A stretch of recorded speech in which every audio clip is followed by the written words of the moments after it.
Bizim hər birimizdə bu və ya digər sxemlər var və bu sxemlər bizim həyatımızı idarə eləyir, bizim həyatımızı necə yaşamağımıza hətta diktə edir.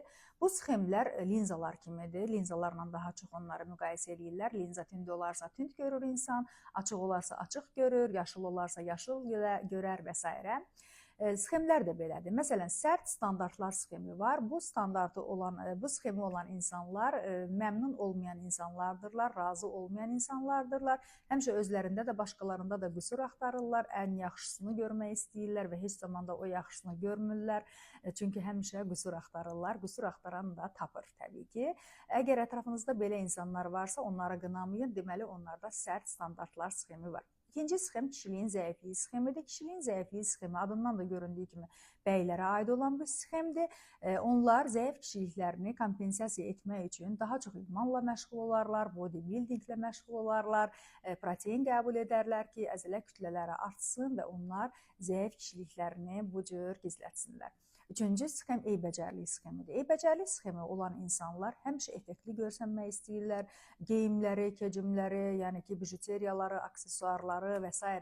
həmişə yerində, qaydasında fərqi yoxdur. Bu insan hara gedir, bu insan hardadır. O həmişə baxımlıdır, o həmişə gözəl görsənir, evdə də o gözəl görsənir. Çünki içəridə bir sxem var, eybəcərlik sxemi onu rahat olmağa qoymur, özü kimi olmağa qoymur. Həmişə ona diktə eləyir ki, sən gözəl görsənməlisən, gözəl geyinməlisən və s.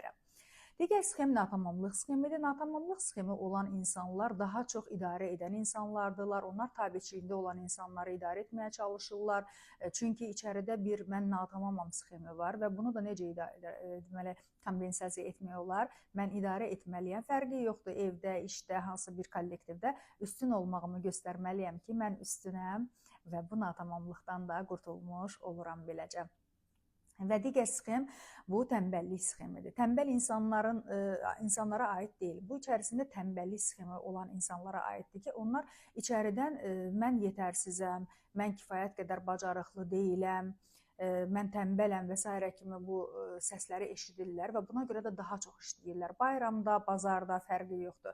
Bunlar həmişə işləyirlər, iş çantaları, iş dəftərləri həmişə yanlarında olur bu insanların. Həmişə onlar işlə məşğul olarlar və işdən danışarlar. Digər bir sxem uğursuzluq sxemidir. Uğursuzluq sxemi olan insan çox zaman pul yığmaqla məşğul olur. Çünki düşünür ki, mənim əgər pulum olarsa mən dəyərli olaram, uğurlu olaram, başqa cür mən uğurlu deyiləm. Buna görə də bu insanlar bu sxemlər vadar eləyir ki, həyatlarını bu cür yaşasınlar. Buna görə də sxemləri tapmaq lazımdır, onları işləmək lazımdır, onların fərqində olmaq lazımdır ki, yavaş-yavaş artıq bu sxemlərdən qurtulub normal bir huzurlu həyatda yaşamaq.